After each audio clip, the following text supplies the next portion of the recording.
Let's go. The seat is hotter than ever. Shout out to my guy, Aaron O. Good day to you, sir. How are you feeling today? It's getting a little hot in here. So, ladies and gentlemen, welcome to the hot seat. These seats here on fire throughout the show. We only got room for 3 seats though. So my seat, it's a little hot in here. Sharon's seat, fire over there, and maybe occasionally somebody might join the show if they think they could take the heat. Okay. Welcome to the hot seat. Man, how was your day? Everything going all right? I saw you living too well in front of all these people. Everything was moving well today. We talked about that crazy ass the borders are. He's crazy as hell. We talked about how he ain't playing around. He is locking people up and throwing away the key. Pow. Hey man. Hey, it is what it is. That was pretty interesting, pretty cool to see. And it got a little heated. People was put in the hot seat as well early in the AM. And it got a little too hot for some people. But the good thing about it, we got some young men to lose some weight. We had people doing some push-ups. They was walking 15 minutes this way, 15 minutes that way, getting the estrogen up about their body. So this way, when they get older, they don't got to take the blue chew. They can do it themselves, build their own testosterone. Hey, listen, hey, don't be messing up no sponsorship for us. Blue Chew is what you talking about. What you talking about? What you talking? We might need that. Hey, we might need that. I'm still trying to get this water deal. I'm on year 3 trying to get this water deal. They say I am blue pill, so hey, I guess it makes sense. That is what they say. I ain't gonna lie. That's what they. Come on now. It's the internet, though. Come on now. This is the internet. This is what we be experiencing, man. Oh man, it's been a day. So this was so crazy, right? You know where the stadium for the Warriors is out here, right? And actually, the street in which they bust the players in, it goes right by me. Really? Oh yeah, the officers block off the streets and everything. And then they do it. It depends on the game, but then they bust them in not too much before the game, and they block off they the motorcycle. You probably wanted to be a motorcycle cop one time in your life. You chase people down on the street. So they block off the intersection. They stop there, and then you know how the traffic cop be like. So they do stuff like that. G-Ville, what up? So. When the game is coming on, I can see all the players. I can't actually see them because they in tinted windows, but right. I can see the buses rolling by with the staff, the family, and all that kind of stuff. And then from time to time, of course, you run into the players. I done met a couple NBA players, baseball players, a couple football players. So you're every now and then. You think they don't travel underneath the ground? Like how they do in Los Angeles? No. Secret Starbucks? No, because the way our streets is out here, and we got some weird streets. You ain't even allowed to drive on certain streets, only taxis and buses. And so we got a weird setup out here. So, no, they ain't got no underground railroad out here. They ain't got no underground railroad out here. So that's what you need to know. G-Ville, what up? Shout out to GBG, the first orange super chat today. Salute to you. We appreciate you. I'm gonna tell you like this: everybody can't get in that hot seat. Tone in the building. So. I'm feeling good. It's gonna be a good day. I think we should start off with the 76ers. They're taking on your New York Knicks. Oh no, wait. No, you're not. Did you hear our new song with Dougie Fresh? Go New York, go New York, go! Yeah, we got a brand new song. We revamped the song. We got a new commercial. We got all the stars in it. We brought back Oakley, he's allowed in the Garden now. No, we don't. Come on now. He's allowed back. We starting to dislike all the Knicks fans in the world. They getting worse than the Dallas Cowboys. It's getting close. Damn, no, absolutely not. Okay, that's hyperbole. I agree, but y'all pushing it. Y'all is pushing it. I'm gonna just tell you that now because the Knicks ain't looking so good this year. That's the same way because that's what we are used to bully ball, and the same way how we are pushing the to the edge of being America's basketball team. We are gonna push Embiid over the edge as well. Ain't no team that got Karl Anthony Towns is tough. Like, let's not play this. Like, first of all, Embiid about that life. Play with him if you want to. He feel it. He you already know who's winning if they go ones. Like, let's be serious. The problem is that his knees can't keep up with his skill set. So that's the problem that he really having. He need to stay his ass on the court because when Cat hit him with a step back three, we're gonna see if he can keep it up. He's not gonna be able to keep up. Sending shots. Let me you sending shots. Mind you, I'm a Jayhawk, so I just want let me just check, make sure the shade you throwing out here makes sense. Let me see. Joel Embiid signed a 4-year, $213 million. Yeah, he can't hear you. The money in the way. He really can't hear your insults right now. So it really don't work. It really don't work. B. Marie says, Aaron, where my money? What money are you talking about? I ain't got it. You know I'm struggling. You know your boy's struggling. Now help a brother out. Come on now, help a brother out. So this is my question to you. Now that Embiid, this is his first game back after suspension you saw what you heard what happened. Somebody was talking about his family. I think he probably, well, it depends on where you're from, because you know where you're from. You can't talk about people's family like that. And if you was on Fight Club, then you could talk about people's family like that. Absolutely. So he just coming back from suspension, first game back. Paul George, I think this is like his second or third game back second. I've been watching some of the game. Paul George is playing well. My question to you is this. Do you believe the Sixers can turn the season around and make a deep playoff run and compete for the NBA championship? The way how it's looking right now, I would say no. They're going to have to put a lot on Embiid's shoulders. It doesn't look like his knees can take the pressure. Maxey is playing really very well, and Paul George is up and down. The other game before, he was looking like he should be playing with Bronny James. And tonight, all of a sudden, against the Knicks, he's looking like an all-star again, hitting three threes in a row, I believe. Very good shots. So it depends on how stable they could be. It doesn't look like they're going to be a stable team. The Knicks is going to get it together. I'm assuming they should be better. However, Cleveland Cavaliers, they are halfway to creating history, meaning competing with the Golden State Warriors for having one of the best starts in the NBA history. They're halfway there. They just had to stay focused. They beat Chicago, I believe. Last night they played Chicago. Everybody played well. If they could keep that going, they are ready, I believe. Cleveland and Boston, I do not see Embiid and the Philadelphia Sixers impeded on that. And I believe also Milwaukee Bucks is going to be a better team than Philly as well. So I do not believe this year we're going to get MVP Joel Embiid. He needed to sit his ass down a little longer. He should not even came to this game. He should have waited 3 more games and have a softer game to come back. These next 3 games is way too strong for him to come back. And I think he's making a huge mistake, and it's going to cost Philly in the long run. Ain't no way you say this nonsense. I 100% believe that the Sixers will turn the season around. I think they 2-7 right now. It's early on. I believe Joel Embiid. And listen, we don't need him to play like that in the regular season. If you don't know how easy it is to make the playoffs in the Eastern Conference, you ain't been watching enough sports, okay? I believe the Sixers are going to be one of the top 3 teams in the East when it comes down to it. Okay, I got the Sixers, I got Boston, and I got Cleveland.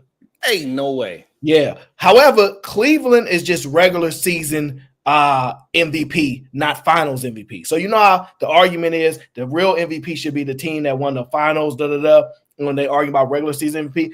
The Cleveland Cavaliers are pretenders, sir. They are not going to actually cause any noise. And I can prove that point if you want me to later, but Joel Embiid will be playing like Joel Embiid. He is a monster. Says 7'2", 7'3". He is a monster. Plays on both ends, can stretch the floor, high IQ, loves the game of basketball, prioritizing health this year. Paul George is going to be playing really well as the season heats up. I'm watching this game. In the first game, he was struggling a little bit. I'm watching he getting his little moves back in. He's getting the flow. They have a really good team when the stars are at. Tyrese Maxey is injured right now, right? So when he comes back, I anticipate he will be doing what he should be doing with enough pieces around him to help him out. So I absolutely believe the Sixers will be one of the top 3 teams as far as the ones that are going to win. They might not have top 3 records, but they will definitely be top 3 as far as the teams that are going to win. And they will definitely be in contention. It ain't even a question in my mind. I do not believe Milwaukee will figure it out unless a major change happens, like Dame Lillard gets traded or they fire the coach.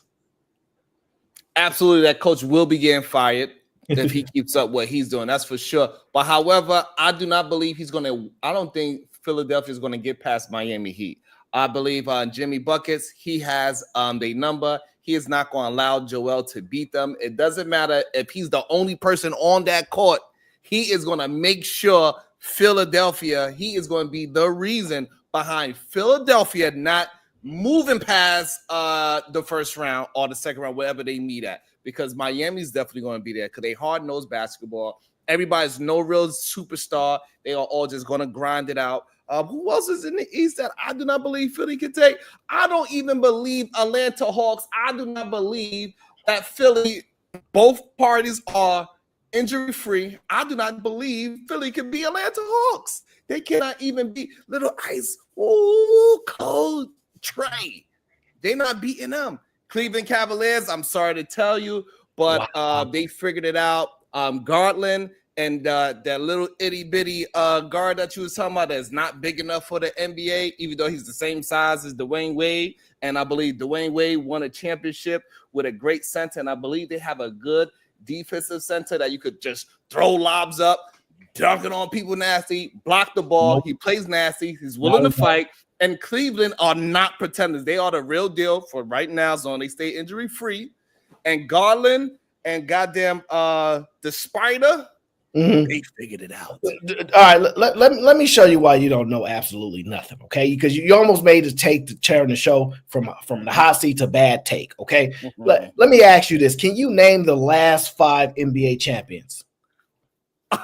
Shit. The last 5 NBA champions. I would say who won last year? Boston Celtics. We got the Denver Nuggets. That's all I got. Audience, somebody look this up for this man, sir. Like that's how you know. Look, I wouldn't be mad if you asked ChatGPT. Can you pull up the last few finals MVPs for me? Help a brother out. Like that. Like I wouldn't be mad if you did that, okay? But that the point of it is this: when you look it up, right? And feel free. When you look it up, you're going to find one thing that is very important on those teams. They have MVPs on those teams. The Lakers did not have an MVP, and I'm pretty sure they won in the last 5 years. LeBron James is literally an MVP, like literally an MVP, right? And look, not only is he an MVP, he at least getting MVP votes at minimum, right? We at least getting some MVP votes. Celtics, who's the MVP? I'm pretty sure nobody won an MVP yet. They already have a Finals MVP at this point now. You get to see. This is the problem. You got to keep up, all right? So let me help you a little bit so you understand. Okay, there is nobody on Cleveland that is ever going to win an MVP. Andre Iguodala have an MVP as well, then. Yeah, and Andre Iguodala was going to go to Hall of Fame. He got paid his money. He is quite an impactful player. I ain't taking nothing away from the man. The point of it is simple as this. Nobody on the Cleveland Cavaliers is winning no MVP no time soon. They hardly making all-stars and hardly making all NBAs. I'm sorry. They just don't have it, sir. The regular season victories, that's cool. That's for the kids. Run it up. You playing random teams throughout the year. But no, they're not a contender. They are a pretender. You need one of the best players, top 5, top 10 players for you to actually be able to compete on that level, sir. And when you go back and check that list of the last 5 champions, you will see those people have those players on the team, sir. So, okay, we got the Lakers, Denver, Milwaukee, Toronto. Did Kawhi Leonard win MVP? Kawhi Leonard got finals in he had finals MVP before he even got there. you gotta give an MVP to somebody in the But finals. the point being is that they have the remember, Kawhi was on his way to win an MVP and eliminating the Warriors that one year before Bull stepped on his foot. Just saying, y'all act like y'all remember what that. I think is going to happen with Cleveland, while they are not going to be pretenders, they are shipping up to be more of a no frills NBA championship team. I think we've seen that before when we were surprised that a team even made it to the playoffs. They was having a good season. They was just beating people in the regular season, and nobody's really like, yeah, they a nice team, but who could really carry the team? Who is the real MVP of the team? Who's the real this of the team? Who is the all-star? And then next thing you know, they got 4 all-stars because everybody in the NBA had to say, you know what? Maybe they are better than what we thought. I believe they are called the 2000s Detroit Pistons. With Rick Hamilton, nobody cared about him. Ben Wallace, even though he is probably a top defensive player, he couldn't score a bucket. Rasheed Wallace, he was on his way out. He was horrible, really, in real life. And then they did have Chauncey Billups, was a great, solid point guard. Bro, you going back bigger 20 than years. Donovan Mitchell at all. We was all in diapers. You going back 20, 30 years, sir. Absolutely not. Shout out to my brother Peter, the investor in the building. What I'm saying is they just don't have it, sir. They don't have Cleveland is not legit. I will do something I've never done. I will take all bets for Cleveland, every single last one of them, that they are not winning the championship. Anybody that want it, we gonna get it in. If y'all feel that confident they win the championship, I'm taking all the bets. Every single last one. I don't even gamble. I'm taking all of those. We got our first contender for the hot seat. Oh gosh. Oh man. Welcome to the show. And by the way, anybody that want to join the hot seat, you can hit the link and join the hot seat. And you, the audience, get to decide who stays in the hot seat, who get kicks out the hot seat. But let's see if he can maintain. Welcome to the show, Sway producing. Good day, sir. Christ, I didn't know it was this elaborate. I should say I didn't know it was all this. I just saw sports. I was like, look at these two degenerates thinking they know something about sports. Starting early. I don't even know what. I honestly, I don't even know what y'all just said. I'm sorry. Yeah, this was such a big thing. But I'm here to disagree because I like disagreeing with Aaron. And I think Sharon is full of BS. This ain't got nothing to do with disagreement, sir. This is about your position on sports. And if you can actually substantiate and actually convince us that it's legit. So we're going to start where we at. Your position on the 76ers. You believe they're contenders or pretenders? Ooh. If I'm keeping it 1,000, I'm going to say pretenders, man. Wow. They can't outrun injuries, man. PG is injury prone. Embiid is injury prone. Maxey just went out. Like, I don't know. Their bench is not the best. It's been better in the previous year. I mean, you got Kelly Oubre, but honestly, I don't see them going deep at all. Pause. So, yeah. You on that new age shit. We on that old school. We don't say pause, man. You ain't old enough to be old school. So, you don't know how old I am. So, this is the thing. This is why he's in the hot seat, because these young people come in here with Similac all on it. They don't really be knowing what they talking about. See, the problem with you being in the hot seat is that you talking about injuries. Sir, let me just tell you now, if any team get injured or the All-Stars get injured, that no team is winning. So we make our decisions and we project based upon the assumption that everybody is healthy. Have you ever seen anybody ever take a take? Even if all the players, all the all-star players is injured, I still picked them to win championship. Nobody does that. There's a reason for that. So presuming, youngster, I'm going to give you another chance to maintain your hot seat. Presuming that everybody is healthy when it's playoff time. Great question. Do you see the Sixers being contenders or pretenders?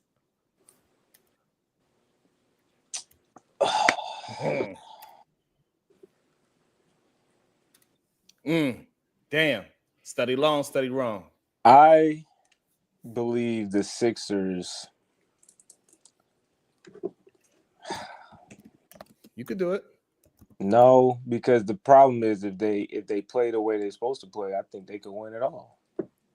I just don't believe based off of what I've seen, and Aaron doesn't want me to go based off anything I've seen. He wants me to give them the best case scenario to go into the playoffs, which they've never really had. Embiid playing with one eye, they got other eye twitching. How is that the best case scenario? That is the default scenario for every prediction. Scenario is everyone is healthy. You got an injury-prone Paul George. You got an injury-prone Embiid, and Maxey just went out on I think a hamstring injury.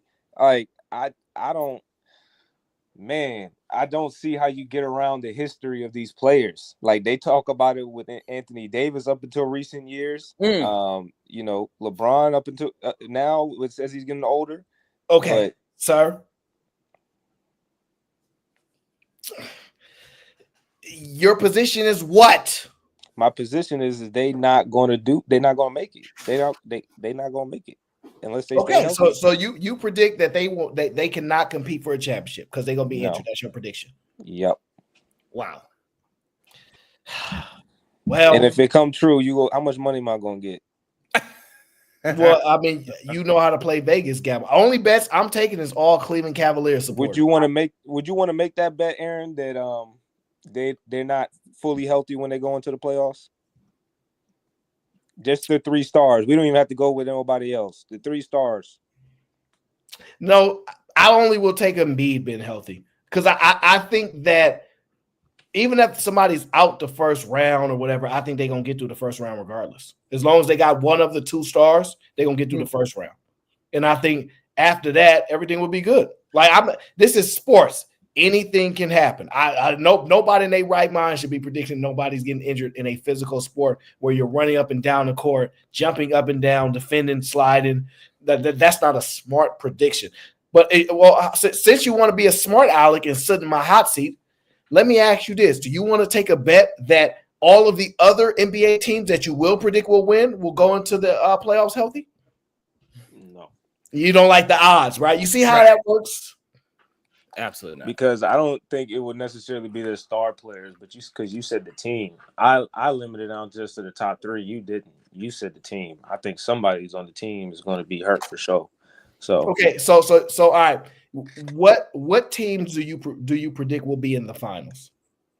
Oh, that's a tough one. Celtics and Mavericks. Okay, so your prediction is when the playoffs start, Kyrie will be healthy, Luka Doncic will be healthy, Klay Thompson will be Yeah. Okay, and then the same thing for Boston. Their top 3, you think they're gonna be healthy? The weird part with Boston is their top 3 is iffy. Who is their third option? Do you think is their top 3? Because if you're going to say Porzingis, I would probably lean on no. I would say Jrue Holiday. I'd lean on yes. I think their top 3 will be healthy then. Going into the playoffs, you're talking about Tatum, Brown, and Holiday for sure. That's mainly the biggest thing in the playoffs is health. So as much as you want to try to not think about it, that's probably the biggest thing to think about, especially if you see teams in these recent years where they load manage a lot.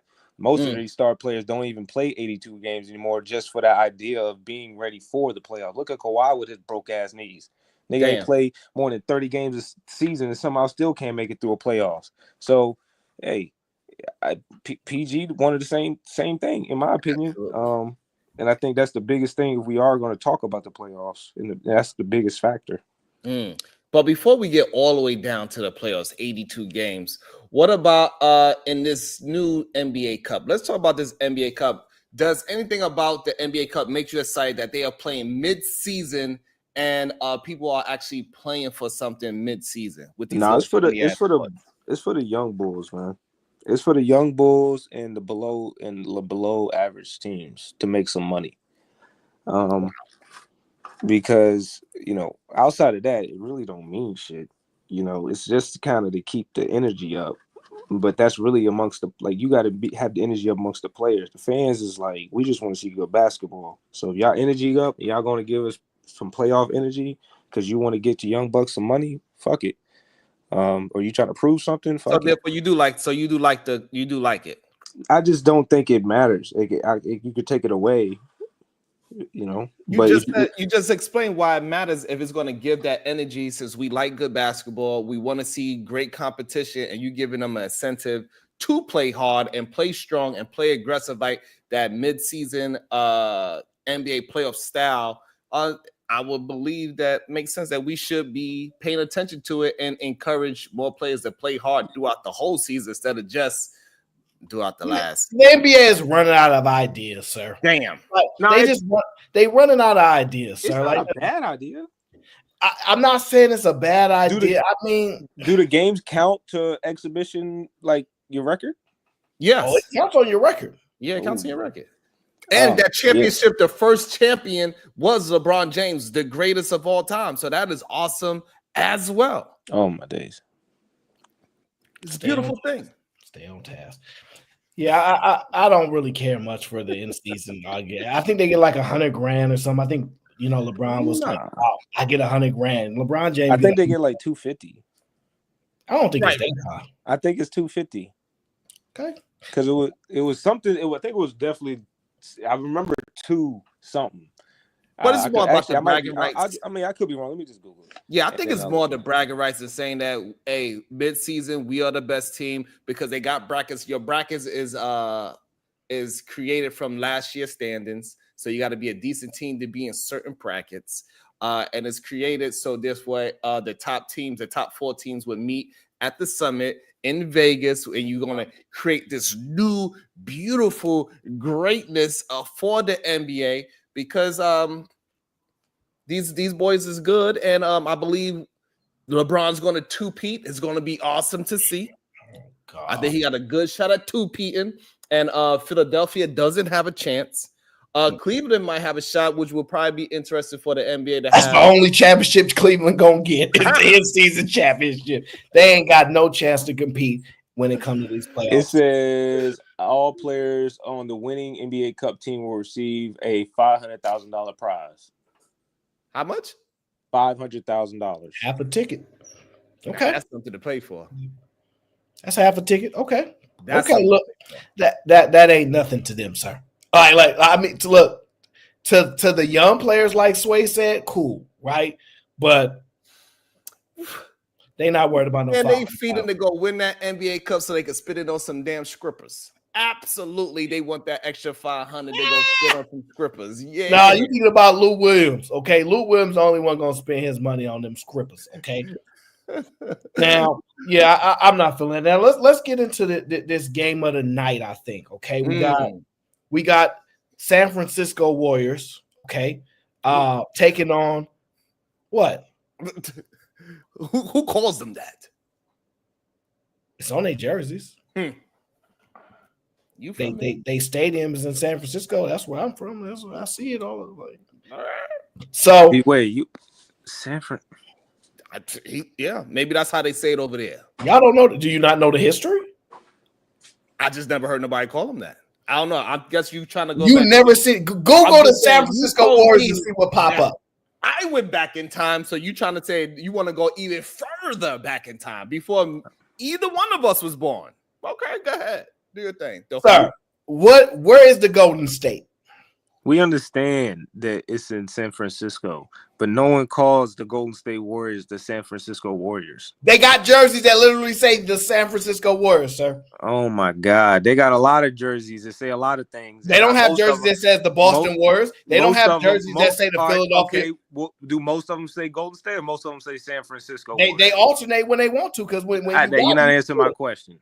Exactly, Mark. But we're gonna let him build it up. So now he's from the town, so maybe they call them the Golden State 49ers and the San Francisco Warriors. If I load up 2K right now, would that show up as San Francisco? Wait, Mark Chapman in the chat is from the town? I don't know. He said he ain't never heard nobody say San Francisco Warriors. Whatever, man. Listen, the point being is what's going on over in the San Francisco area? Because that's crazy. I can't believe the upside down land. We got Jets fans out here and Virginia fans. All right, so can I before we go? I think Oakland A's They got removed. All right, we'll get there, baby. No. They did that. It wasn't that a big thing for y'all. Like it was something. I'm big. not from Oakland. It ain't no big thing at all for me. You better get Tommy B in here and talk to him or something. Oh my God, he'll be stressing out. I don't know the difference. Apparently, I think y'all all the same. It's a major difference. All right, trust y'all me. all the same. You got all the Bay Area coming at you. You got everybody from the Bay like, hey. Listen, let me tell y'all, okay? Anybody from the town is from the town. It's an insult to say that they from the city, okay? And vice versa. If you from the city, it's an insult like, oh, you from the town? Now, we ain't on the funk that listen, y'all don't really know, but it used to really go down. If Mark know what he talking about, if he really from the town, that he know it used to be a problem. Look, where you from? Town? It's going down immediately. Where you from? City? It's going down immediately. It was that bad. It was that bad. We have since rectified such ways, and now we good. Now we don't really move like that. We still feel how we feel, but it's more like understanding and love now than it used to be. Trust me, it used to be going down. I forgot I was talking about that with somebody, but anyway, back to the show here. So Klay Thompson makes his return to the Sunny City. My question to y'all is this: do you believe Klay Thompson will be able to leave out of the city with a victory tonight? I think his teammates is going to stand strong from him. I think it's going to be not just important to Klay, even though he tried to downplay it, which I guess is understandable. I think he's a little bit older of a player. He should not have played it down. He should have actually lived into the moment and say how important this is to whip my ex's ass, because I want to show that my ex that I'm better than you and I'm doing better. I got my bread. Y'all try to disrespect me on my money. Y'all try to disrespect me on my time and try to act like I didn't help build up this dynasty called the Splash Brothers, and y'all broke us up and act like I was a redheaded stepchild, even though his hair is kind of reddish.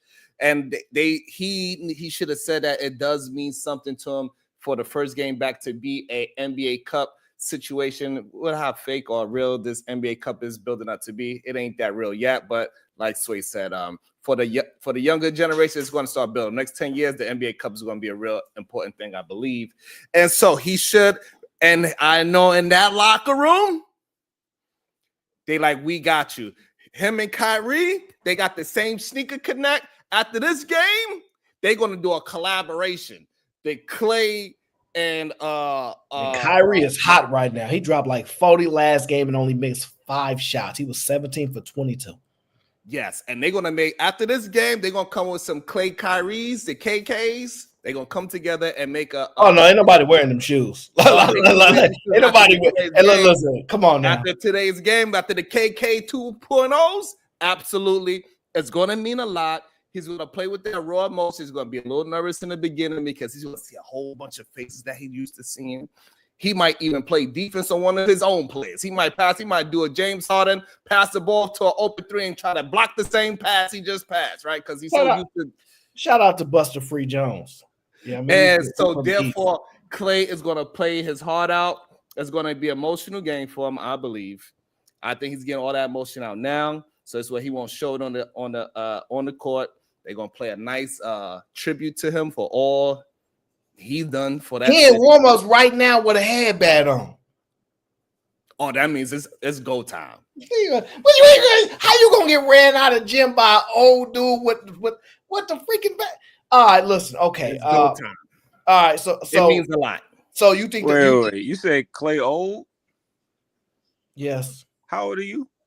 Don't matter how old I am. Oh, I am. How old are you, Aaron? I'm old. Yeah, okay. That's what I thought. You better stand on it. Listen, in my statement, yes, Klay and his team, they're going to stand up with him, and they're going to do their best to make sure he leaves out there with the dubs. Okay, we got that MacArthur in seminary. All right, bet. So listen. So Klay. So what's your predictions? Sway, you think Klay will leave with the victory? Oh, for sure. I think the Mavericks are definitely going to win. It's a strong team this year. Klay ain't necessarily having his best season. Obviously, I think he's having his worst season in terms of statistical numbers across the board: shooting percentage, 3-point percentage, points per game. But even with that, I think Klay. If I was to be a betting man and say, okay, plus minus 16, I give him the plus. If I was to say plus minus 19, you'd be stretching it. I don't know. I think he'll probably have 18, 19 points. If he pop off, great for him. But just seeing how he is mentally and how he's shooting the ball consistently, it's not really looking that consistent. I think he's shooting around like 35% from the three. And we'll see if he has at least 50% game. So y'all basically saying Klay will not play well, but you believe his team will figure it out. No, I think he'll play well. I just don't think he's going to be the number 2 option like he used to. He's not going to have 26. I think Kyrie's going to have his 26. Luka will have his 32. Klay will have his 15 or 18 points.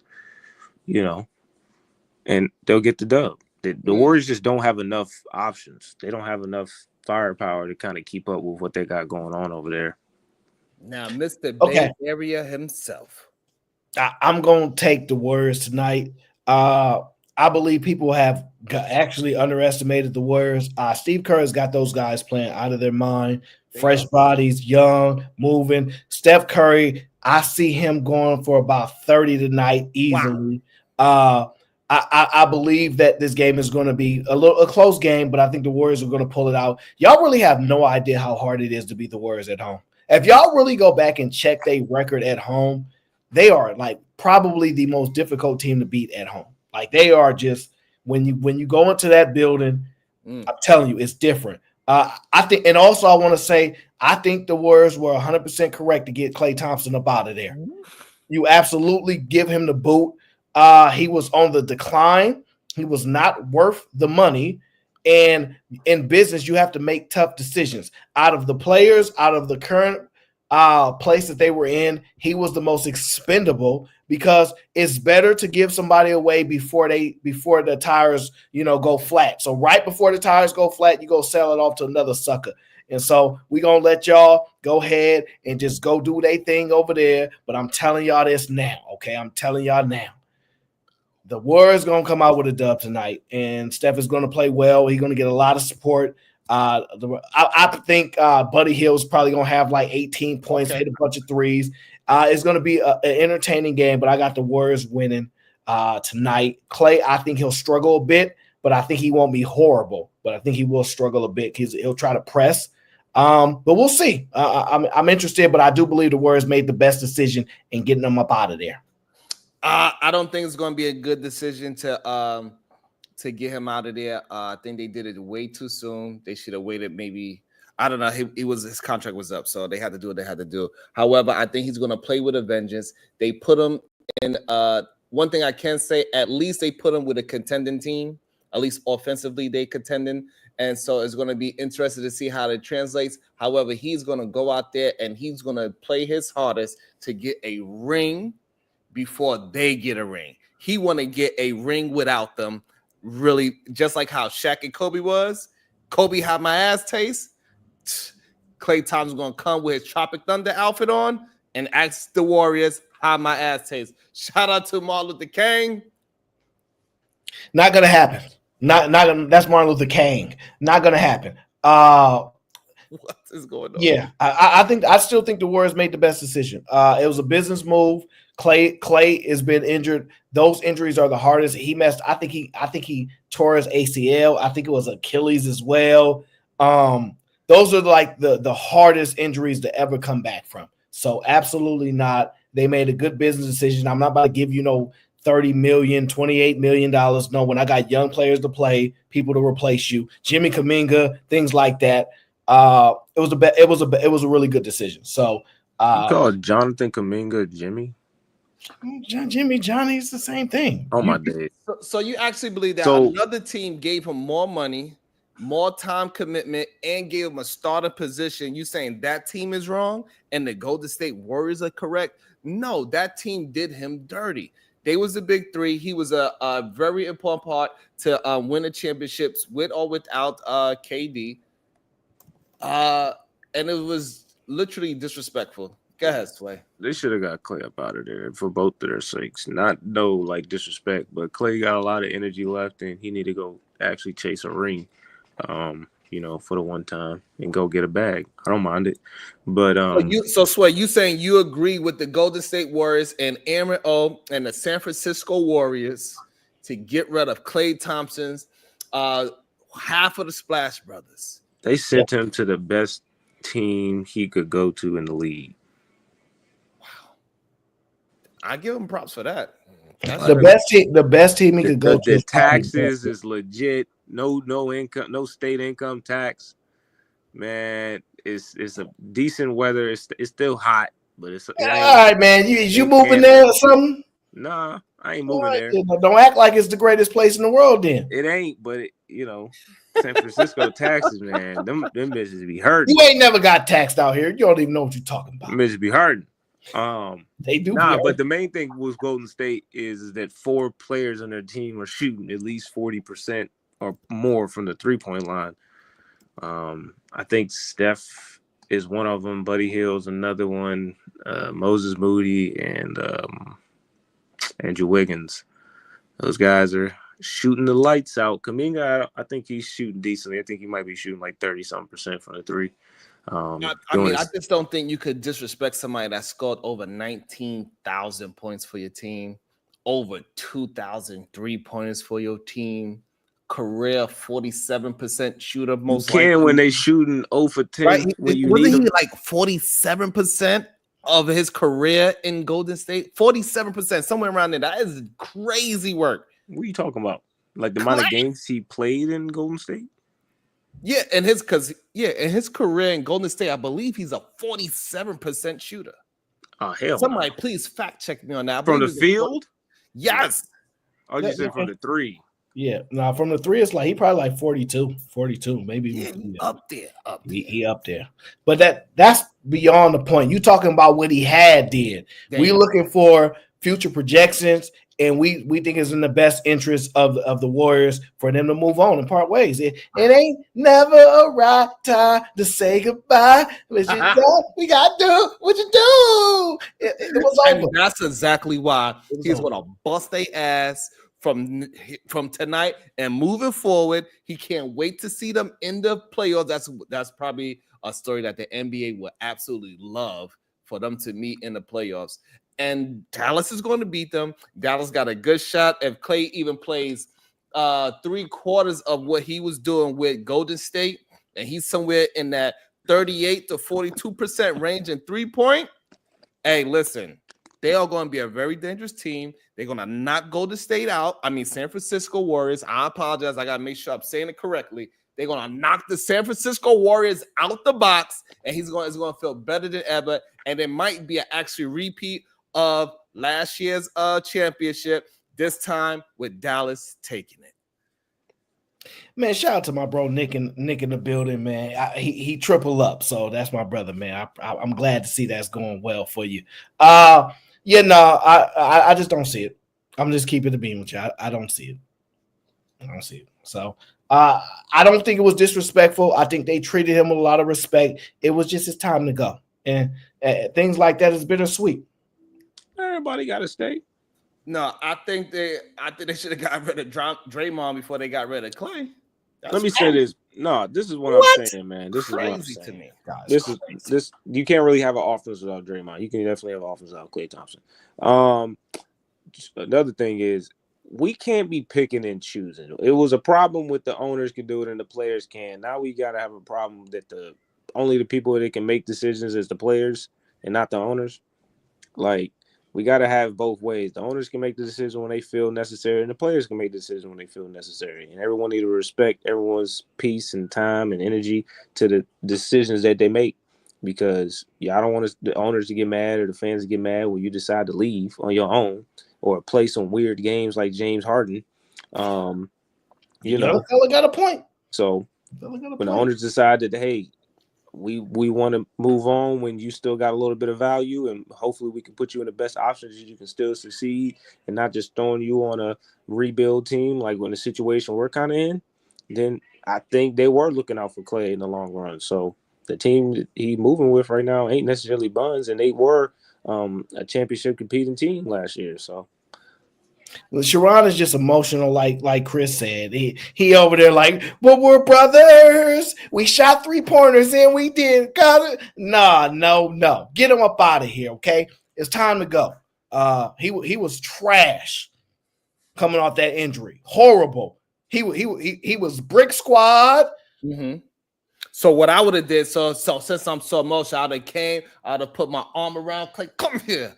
If you don't get your shit together, because I know who you are, I know your pedigree, and it's time for you to get past your injury. Do you need to go to a goddamn therapist so you know you can take the shot and trust your goddamn legs? Because that's what I need from you. I need you to play that pedigree that I know you can be. Now get out there, son. And he's gonna go. Just shimmy. I got it. He's gonna run out there, splash. The one thing that, if you're really looking at it, and Dallas is doing a great job of hiding it. So the one thing Klay was failing at, why he couldn't work in the Warriors system, he was trying to be the number 2 option, and the game that required him to be the number 2 option was too fast for him. So he would rush shots, he would rush his thoughts, he would rush his emotions. He never really got a feel for it. So now he's in the 3rd option where he can kind of be more of a silent assassin. He can be kind of fade into the dark while everyone's focusing on Kyrie and Luka, and then get to his spots a little bit more, not necessarily have the 2nd or 3rd defender on him, best defender on the team, guarding them, or everyone's just focused on him. But if you really look at this team, the one pieces they're missing, because I'm thinking about it, is I'm thinking of the 2013 Miami Heat with when Ray Allen got traded from the Celtics and went to the he might have signed. I don't know if he got traded. He might have signed with the Heat. Yeah, because he was retiring. So he was around 34 years old, and Klay Thompson is 34.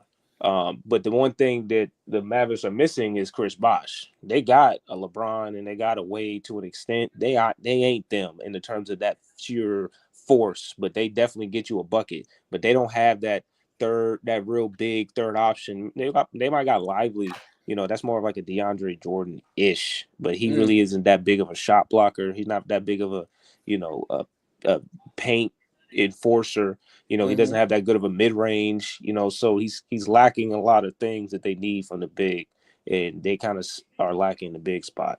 That is possible, but what I think the San Francisco Warriors should have done, to me, Draymond is a liability on offense, in my opinion. He's a great defender.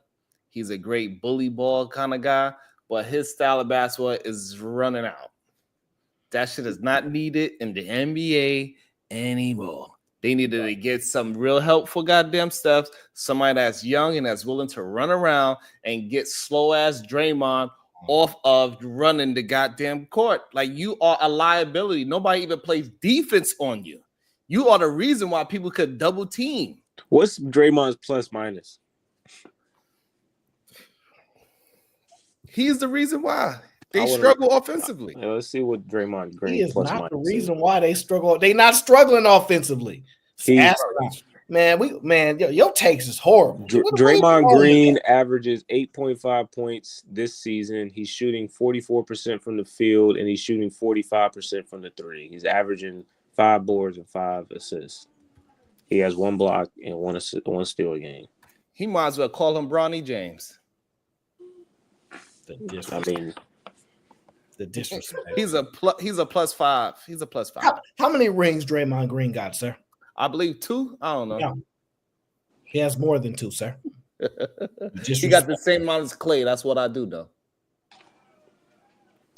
With Klay putting more effort into getting the ring. Klay has never been more important than Draymond. Absolutely. Never. They could have definitely won without Draymond. They couldn't win without Klay. No, they couldn't have. Or without KD, for that matter. Because guess what? When it was Draymond and they didn't have that sniper like KD, they got scared. And your man Draymond, he's like, KD, we can't do this without you, bro. crying, literally crying, real tears. A dark skinned man crying. I'm so Insane. disgusted by you. Insane. Because he couldn't do it because he is a liability. And once LeBron figured out that he was a liability, they exposed him in that series. And LeBron James said, we got him. And when it came down to game 7, he said, hey, listen, in this game right here, we go back to they could, and we go back to the San Francisco Warriors.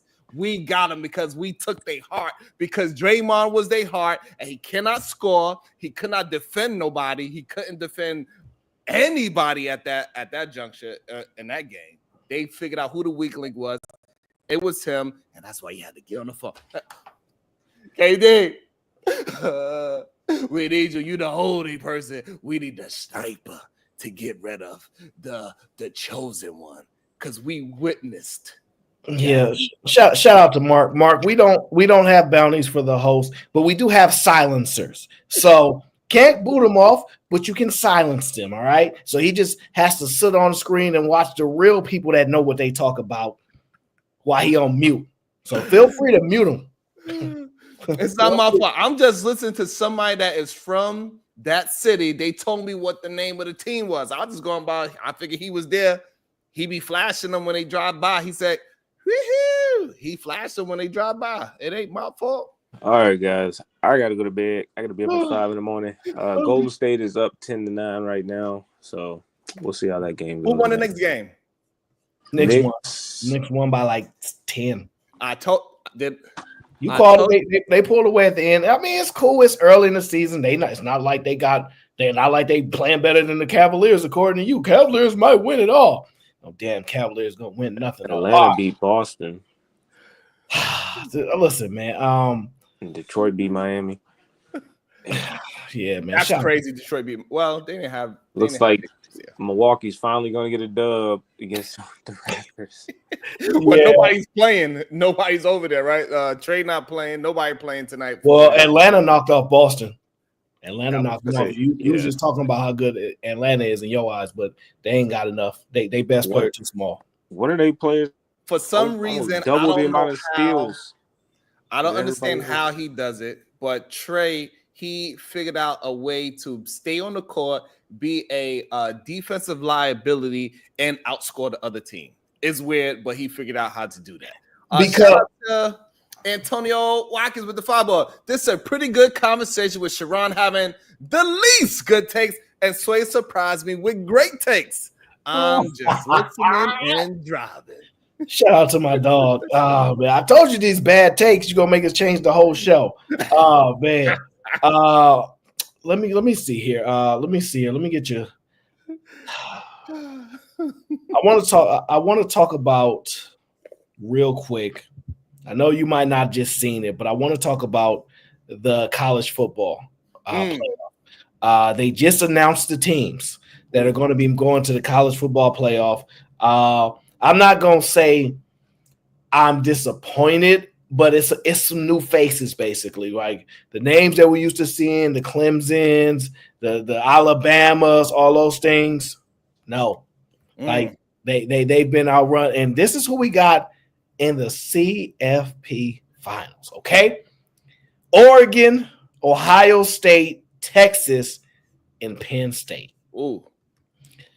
I'm not gonna lie, I'm not that excited about it. Like I'm not. I would have loved to see something else, man. I wanted to see Deion Sanders' team in there. I don't care. It's about business. It's about ratings. It's about taking it to another level. I understand the best teams got to go and all this, but man, I want to see it. They need to do something with the playoffs. They need to adjust it a little bit. We need to see something different. I don't like it. We need to see some type of adjustment to the playoff. I mean, they select teams typically from the top performers, right, in their respective conference, showcasing their strength. Their consistency. We have no idea how they do the actual selection. They got a bunch of pundits back there drinking, drunk and stuff, got their biases, and then they go and pick some teams and stuff. I don't care. So you mean tell me? So I thought they usually choose it before because of the top performance and exciting matchup. So who would be the exciting matchup for Colorado besides Dallas Cowboys. Oh, I'm sorry. They're a professional team, right? But The matchup for Colorado will be the Hurricanes. That would be the matchup I want to see. That would be a dope match. I hope that can happen. As a Hurricane myself, we lost last week, which knocked us from an undefeated season. Otherwise, we would be in contention for the playoff. So I am steaming right now because it's taken us so long to get back to some level of some level of notoriety again. We had so many years where my boy's an LSU fan, so he talk all that mess and y'all done fell off. Y'all ain't got Ray Lewis no more. What happened? But we getting back. And just that loss just hurt. So but you don't think that they don't reward excellence? So the teams that are choose, you don't think they was rewarded for the somebody always get left out is what I'm saying, and not always the best team is conducive of the record at the time. It unfortunately there's too many issues because it depends when you lose. If you lose the first 2 games of the season, right, and then shout out to PhD, but yeah, she know what it is. So if you lose, she's probably on somebody's car right now twerking. She don't know nothing. Man, PhD don't do no twerking. So if they lose the first 2 games and then run off the next nine games in a row and beat 3 good teams or whatever, they'll still make the playoff. You see what I'm saying? But if you lose at the end of the year type of thing, then you'll be probably kicked out of it. So it is what it is. Yeah, we back. We slowly but surely we're gonna be getting our Heisman Trophy winners and all that. Well, our quarterback might win the Heisman. He should. So do you believe Colorado they not in it because of regional bias? Do you think this can be No, it's not no bias. They're not necessarily better than those teams.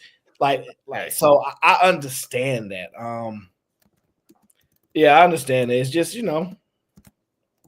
it's still business at the end of the day. Yeah, because as far as I understand it, because it's very difficult for me to follow all the teams because there's so many teams and it's hard to really range who's really good. Because all you gotta do is be an outstanding speed, and you could just be better than everybody in your conference, and then all of a sudden you look like you're the greatest, and then you could be like Khalib, and it doesn't translate into the pros. Yeah, so your favorite quarterback. Let me give you the rankings, right? So here go the rankings. All right. Oregon's number 1, 10-0. Ohio State's number 2, 8-1. Texas number 3, 8-1. Penn State is 8-1 at number 4. Then at number 5, you have undefeated Indiana. At number 6, you have undefeated BYU. So those 2 undefeated teams did not make the playoff. Wow. While the other 3 teams have losses, right? Tennessee 9-1 at number 7. Notre Dame at number 8. The Hurricanes at number 9. Alabama 10. That rounds out the top 10. You have Georgia in the top 12. When you look at this stuff, it's like we'll see how it play out. It's just I'm interested. And plus, the controversy still sells because those undefeated teams is not in there. It's still a controversy to see why these other teams got chosen over the undefeated teams. Are they really a better team? Because I believe somebody was just having a conversation. Just because a team is undefeated, that doesn't necessarily mean they are a contender. They could be a pretender. And we got a new person in the hot seat. Welcome to the show, PH Diva. Hey, y'all. You are in the hot seat. What is you doing over here in the hot seat? That's tough right there. No, I actually just came to press you, Aaron, and find out your origin story on how you became a hurricane. Typical people, right? So it's just how it goes. So the thing with me is this: none of my teams are from where I live because I'm not a slave. I'm not. A lot of people be like, yeah, you be a fan of this team because you live over here. Absolutely. And they think that makes sense, right? So why no, you think I don't. PH Diva was on a dunk this weekend? Because Thank you. Quiet you. Absolutely not. Look, you got the thing is, what this is how a lot of my teams come about, right?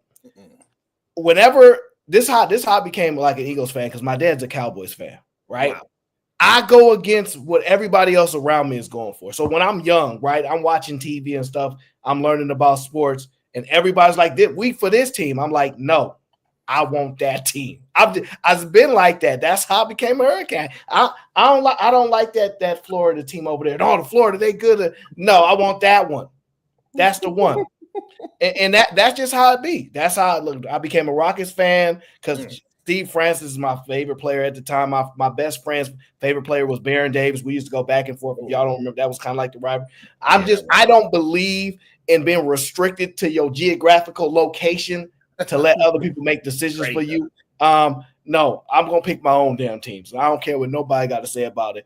And if anybody meet me in real life, all my friends that y'all meet, they gonna tell you all the goddamn teams I'm a fan of. And over 20, 30 years, they're gonna be like, yep, it ain't never changed. That's scandalous. Okay, so what did you like about them though? Was it like they're trash talking, that they won? You know, he couldn't even see them play. He's so far away, he couldn't even see them. Right. But see, here's the thing. I don't even like going to games. I'm more comfortable like watching it on TV. I get invited to so many Niner games, free Niner games, good tickets.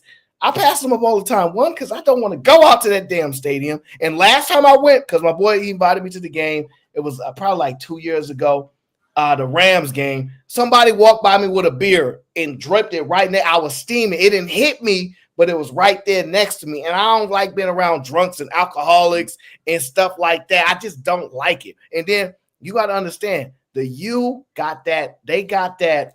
It's different with them. It's like that swag. They got the most swag in the whole world. Like the U is different. It's just different over there. And then you got to understand, Michael Irvin, to me, is probably the greatest receiver ever. Wow. See, he just got passed on the list. Restrepo just passed him.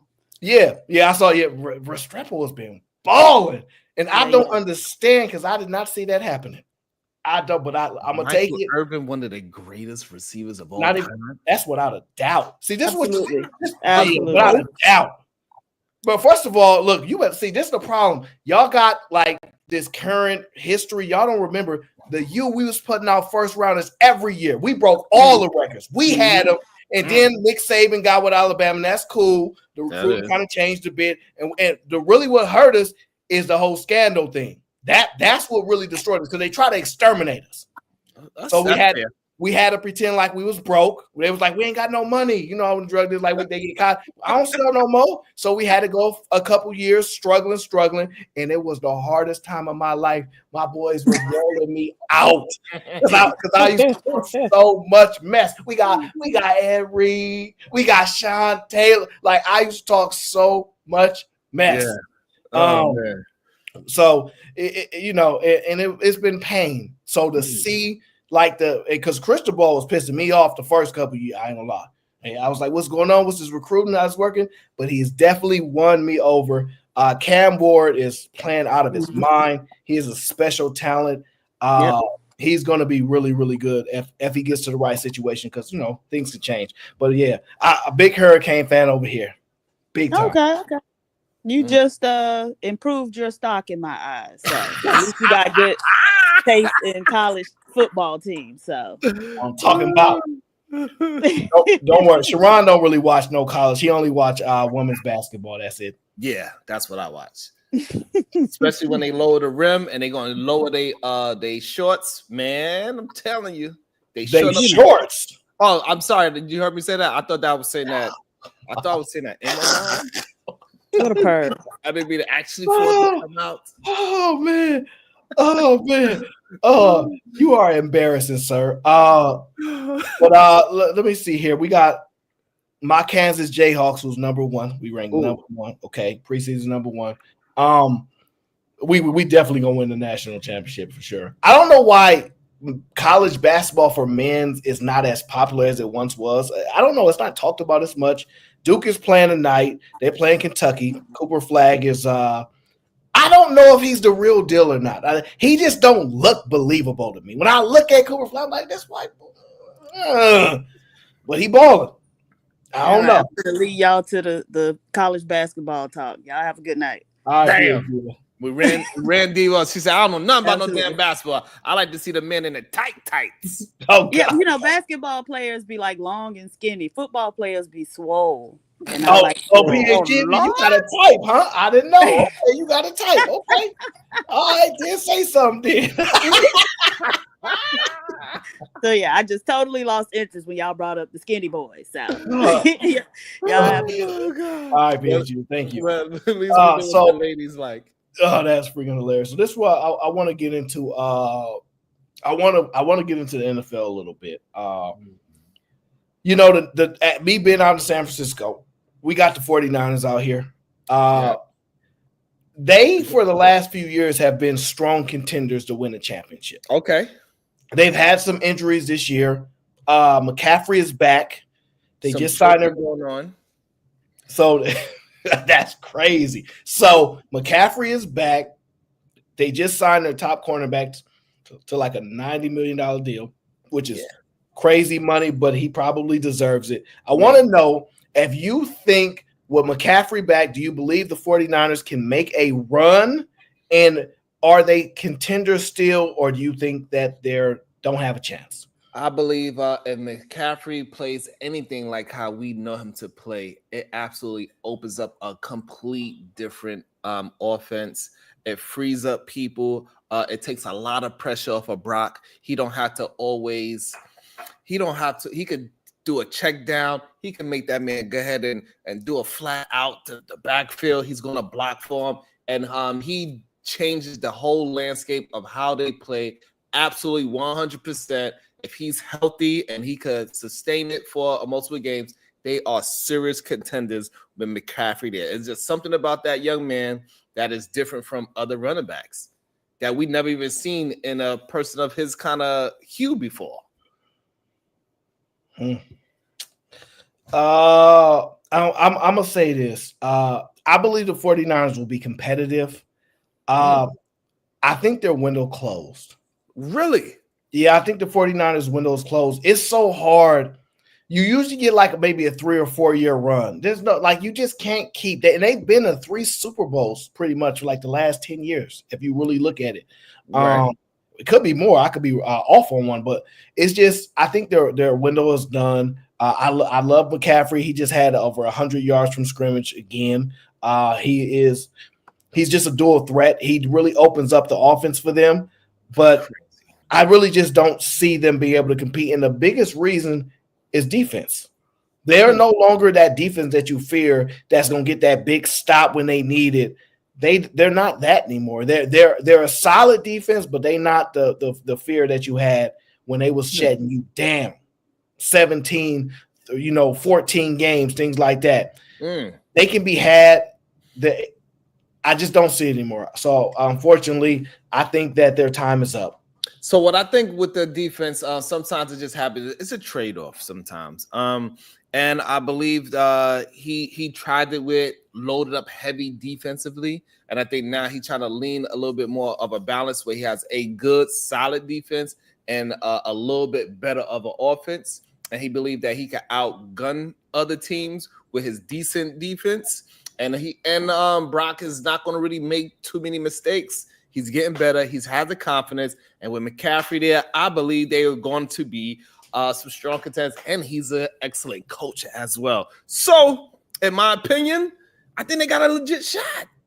Especially against the what's that green team? But they have a legitimate shot to take the top spot and beat Philadelphia. No, they're not beating the Eagles. And they're not beating the Lions this year. They're not on those levels this year. This is what you got to understand, right? And watch the disrespect. Whenever you go to the Super Bowl, this is what people need to understand. This is why it's so hard to win multiple championships. This is why it's so respected. It's so hard when you go to a Super Bowl that your team don't get ripped apart.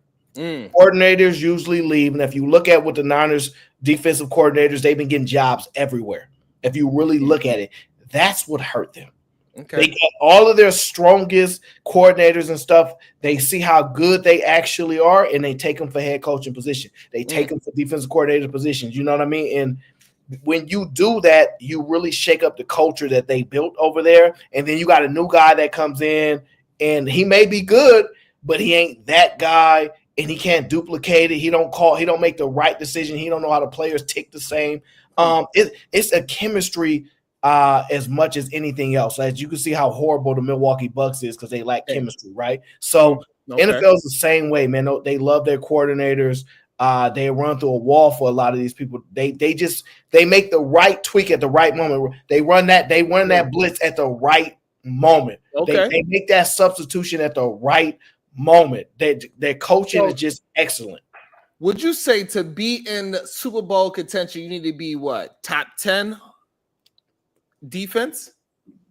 So I wouldn't say top 10 defense. I would say top 15. Like I would say top 15, and then you must have a top offense, if that makes sense. Like you can't be middle of the road offense and then have a middle of the road defense. Like you can have a top 15 defense and be an elite offense and you be all right. But if you are average offense and a middle of the road defense, you cannot compete. Absolutely not. So here's the thing. I believe San Francisco is top 10 defense in the NFL today. Yeah. So, okay. Who's the number one defense? Look it up. The number one defense, I don't know. I know Tennessee Titans.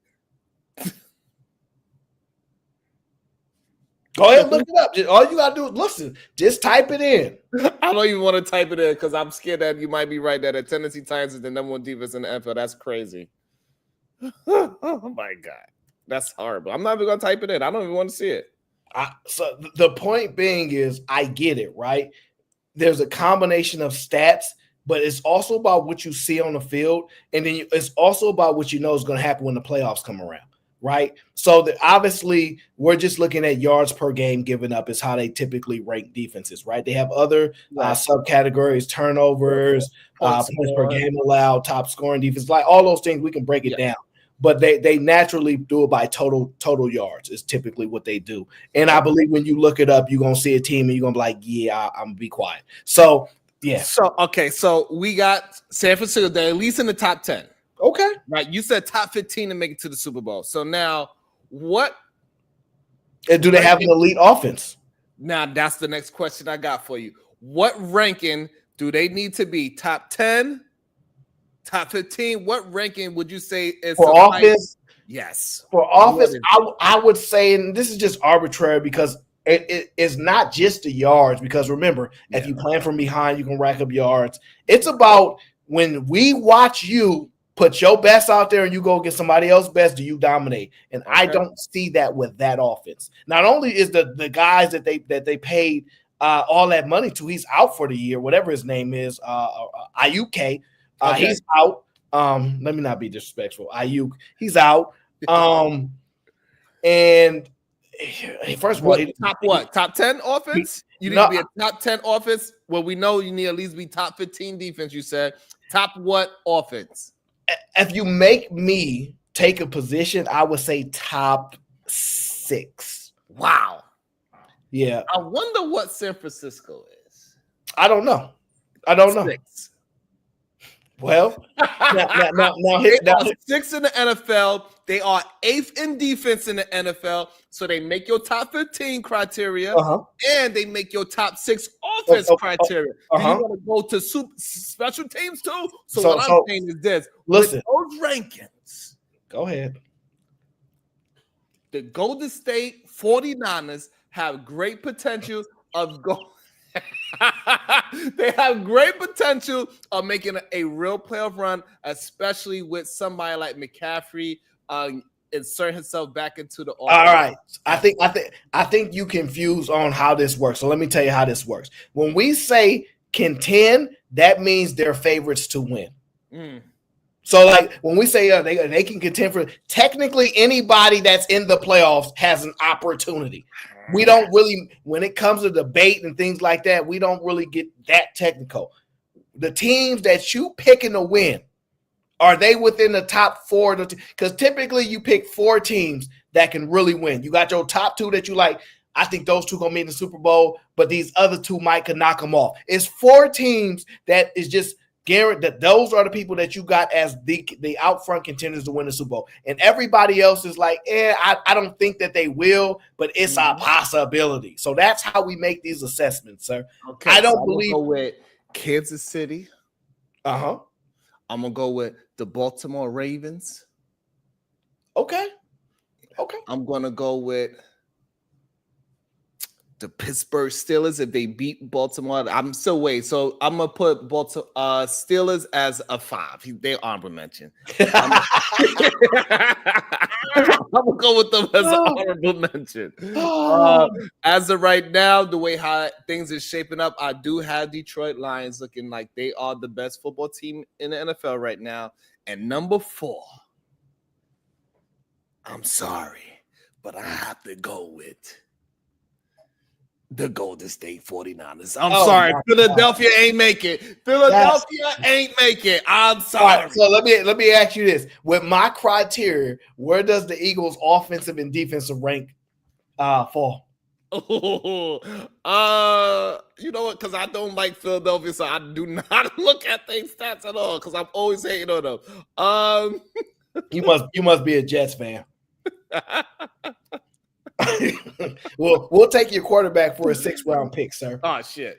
The Eagles defense, they are currently ranked 26. No, they're not. Stop it. Like, first of all, you disrespectful. Don't you ever disrespect them Eagles like that ever in your life, okay? They ranked 26. They ain't nowhere near ranked no 26. You disrespectful. You one disrespectful guy. I want to tell you that right now. Stop the disrespect. They are ranked in the top 5 in almost all of the categories. In almost all of them. No. Oh man. The only one that I've seen that they not ranked top 5 in recently was points per game allowed. I think they're 10th. And that's only because the first couple games they were struggling under new coordinators, which is not uncommon. Yeah. All right. So in defense, they are 3rd, and offense, they are 5th.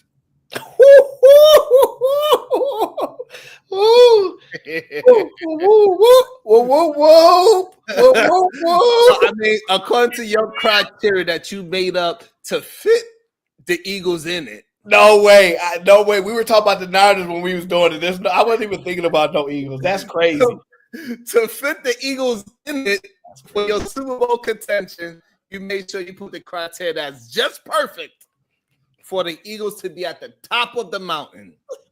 That's crazy. Let me ask you this, sir. Do the Eagles have a better ranked defense than the Kansas City Chiefs? Yeah, I mean, but that's barely. Kansas City is ranked number 4, so they reckon. And do the Eagles have a better offense than the Kansas City Chiefs? They might, and on paper they might. But however, now you want to get off paper. You just try to hold me to paper. When I told you it's not all about the paper, now you want to get off the paper. It's your turn. Because it's just some things that Patrick Mahomes could do that Jalen Hurts is not going to be capable of doing. Like what, sir? He just passed the eye test. And but I ain't gonna lie, the Eagles have a really good shot because McCaffrey for Saquon, they kind of cancel each other. They both are gonna do phenomenal. Deebo Samuels, I don't who the Eagles got that's gonna compete with Deebo on the offense side. For the Niners? No, for the Eagles, like who's gonna be canceled? We not worried about no Niners, bro. We not worried about them. First of all, can't nobody guard AJ Brown. Nobody. That boy not a soul on this planet can guard him. He a bad man. I'm not listen, and here's the thing. Hurts gonna throw it to him no matter what. No matter what. He like He like, we ride together, we die together. Philly Birds for life. So no, you have to understand. It's just not happening. Okay. Listen. Hey, PhD even got a type. Saquon is a monster in the weight room. He is monster in the weight room. That's why him and Jalen Hurts is so cool. People don't know Jalen Hurts is a monster in the weight room too. Oh, that man. So Eagles looking strong. I still think you got to think about it.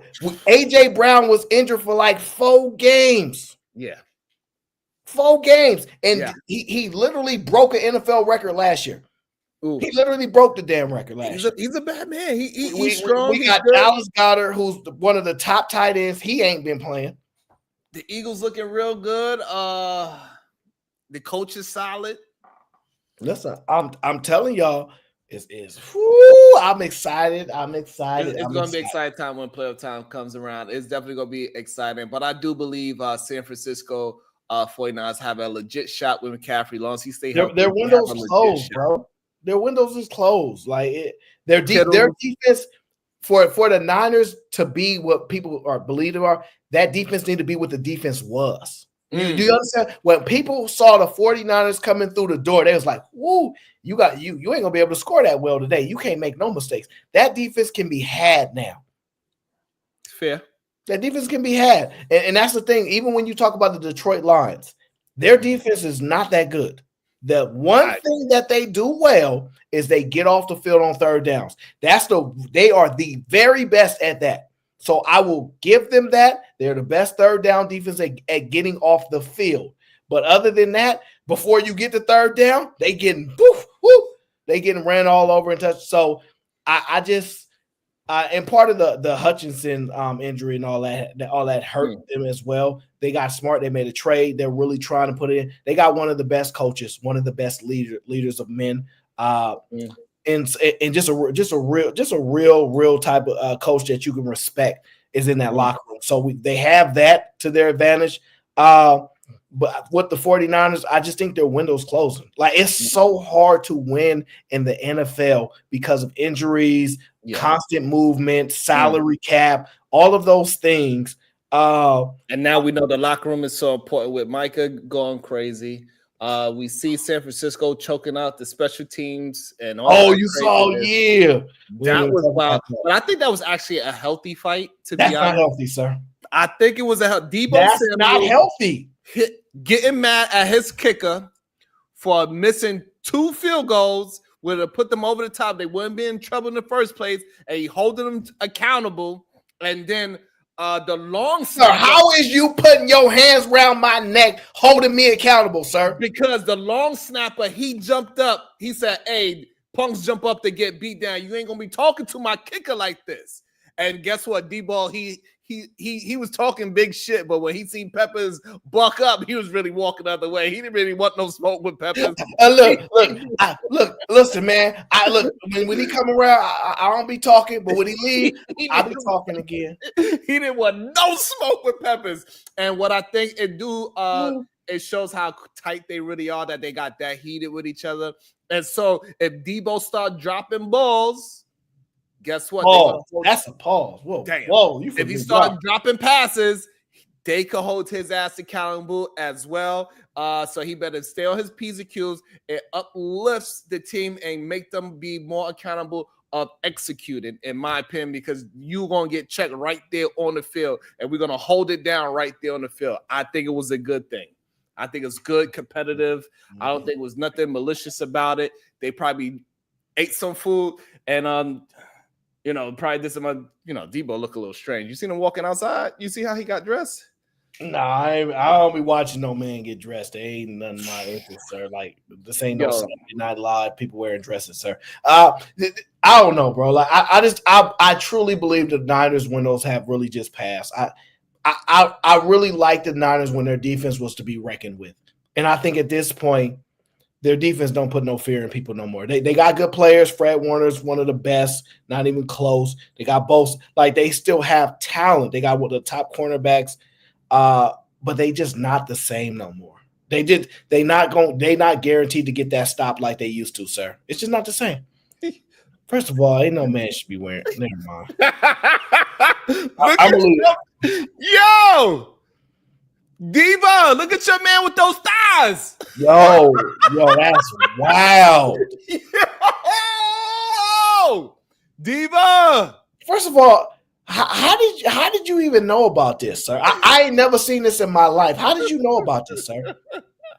Absolutely not. Because Absolutely I know not. what. After PhD Diva told me what she like, I had to go give her what the ladies like. So if she like it, I'm sure it's other ladies that like it as well. So I was like, hey, we got to give the ladies what they want. They want those thighs. Thick in the thighs. That is crazy. That is wow. I can't believe you made me watch that. My eyes is scarred for life. Yo. I never knew that a man could like wear stuff like that, man. I'm gonna have to burn my eyes out and get some new eyes. Yo, I can't believe Debo did that. That is you did that for PhD, but I can't believe you did that for her. Debo's the real deal. That's all I'm saying. Debo Samuels, hey, any man that could come to a game looking like that, you ain't gonna really. Hey, I think Debo's a good player. I don't find him to be an elite player. I find him to be serviceable. I don't think he's a game changer. So when you don't have them guys like that, when you step on the field, I think that's a problem. One thing we've seen in this league is that it's so hard to win without having those type players around. It almost never happens. You need somebody like Patrick Mahomes to overcome the lack of talent, right? And nobody else has Patrick Mahomes but Patrick Mahomes. So most people cannot overcome the lack of talent at the skills position. And in this league, you need to be able to throw the football. And I think the 49ers have proven that they struggle a lot when they run up against good defenses that can actually play one top corner on their best receiver and shut everybody else down. I think Kittles is one of the elite tight ends, or at least has that ability to be. If they can find a way to get the play packages set up for him and really make some noise, I see them being competitive. But I think their window has closed. I would not put them in my top 4 picks to win the Super Bowl. So I have to eliminate them. You know what? I got a question for you. I'm just interested before we move on to another subject. What is your top 5 quarterbacks right now from your eye test? Not from stats, not from the sheets of touchdown to interception ratio, not how many pass yards, from your eyeball test on the quarterbacks you have been witnessing play. Who do you got as your top 5 quarterbacks right now? Okay, I'll do it. And I ain't prepared for this. I ain't even thought about it. Do you want me to do it in order or just the top 5? Yeah, just your top 5. All right. Well, I got Lamar Jackson. Okay. I got Patrick Mahomes. Definitely, those are the top 2 in my book. I have Joe Burrow in that list. I have Jalen Hurts in that list. Really? Absolutely.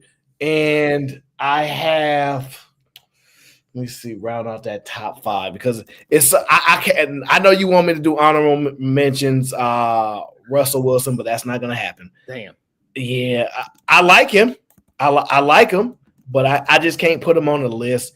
I don't think he's prepared at this time for that. But he might have a chance, to be honest with you. Let me see.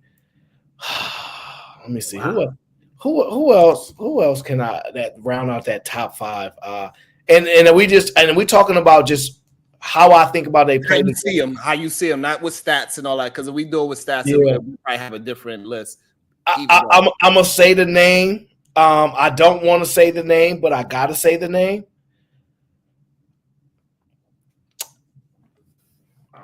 Jaden Daniels.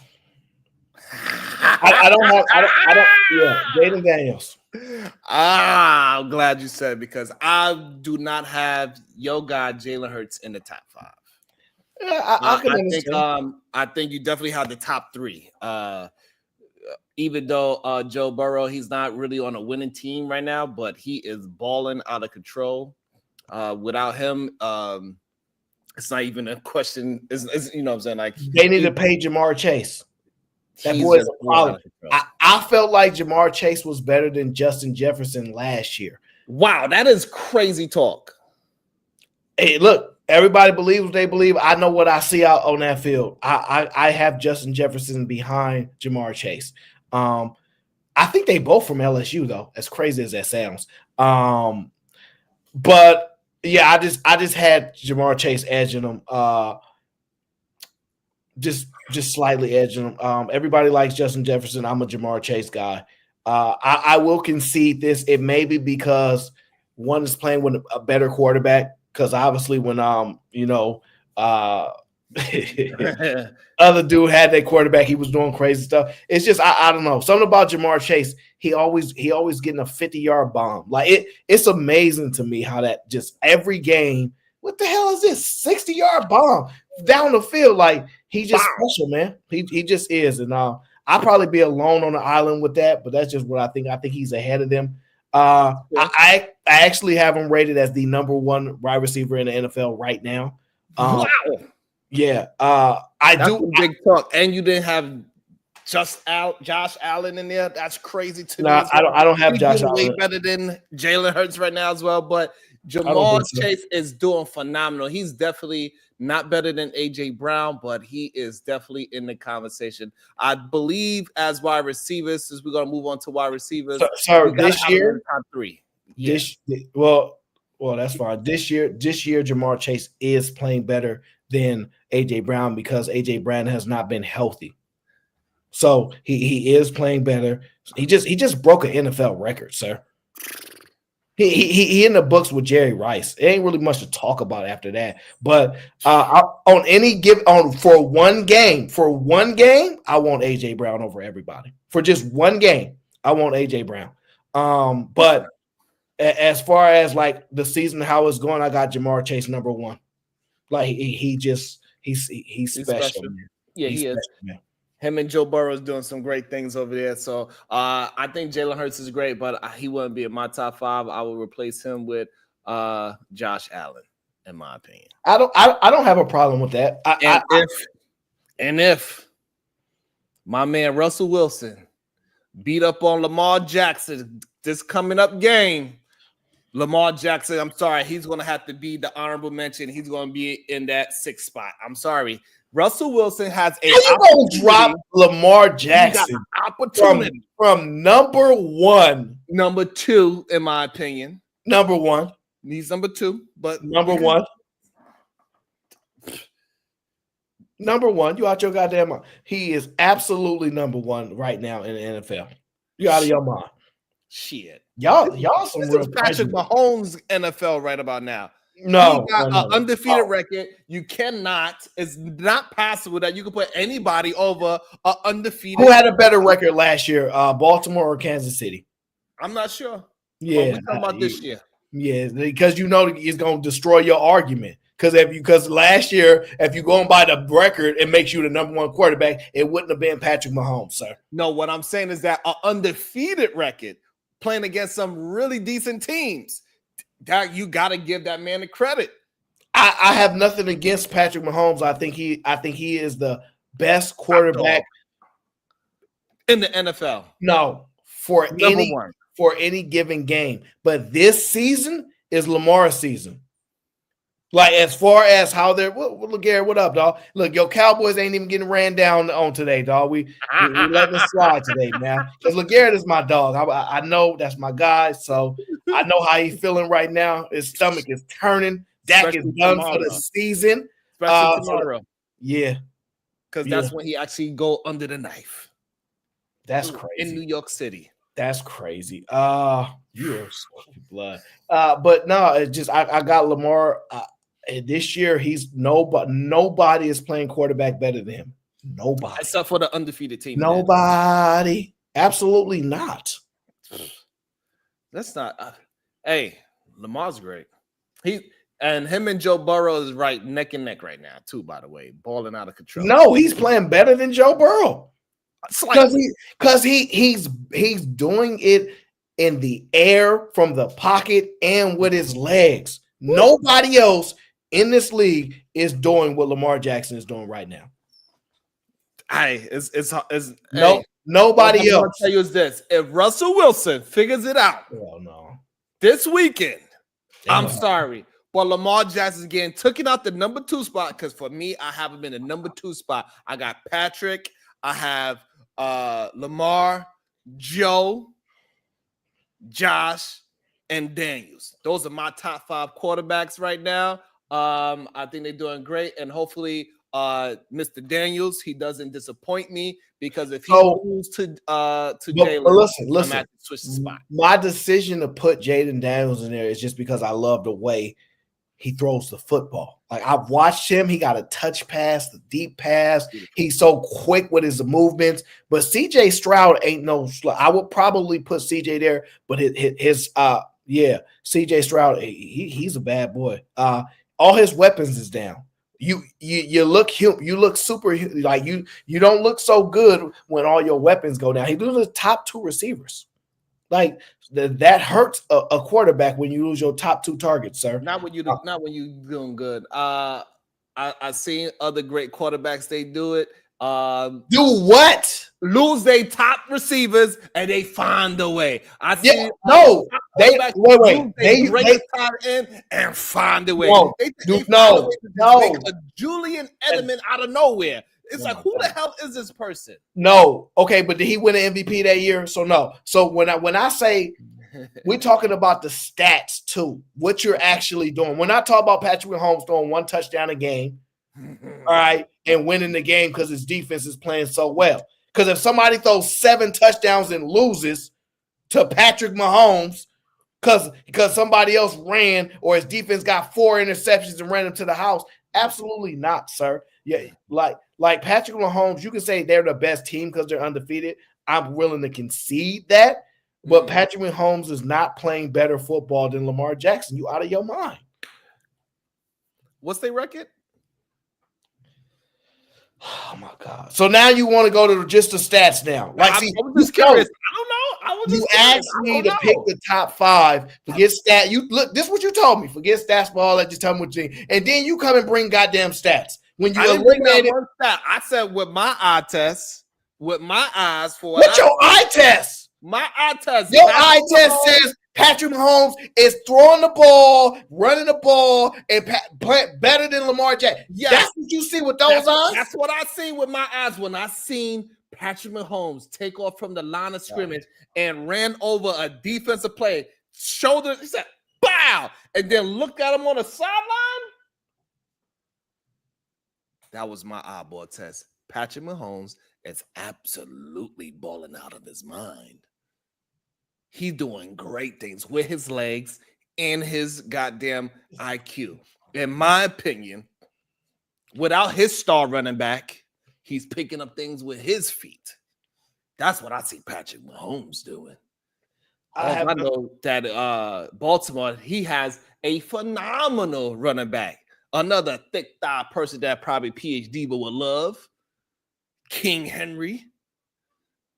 One of the greatest, he's running like an MVP right now, and people don't know who the hell to chase that shit. They worry about Lamar Jackson running or King Henry running because King Henry is having an MVP year as well. Yeah, you disgusted. Sorry, you disgust me right now. Lamar's number 2, Joe Burrow number 3, Josh Allen is number 4. And Mr. Daniels, I like him a lot. I appreciate him. I think if I was to go by stat wise, it'd probably be people above Mr. Daniels. But I got him at my number 5 spot. And listen, if the Eagles lose, Jalen Hurts go down lower. If Lamar lose, he lose his spot.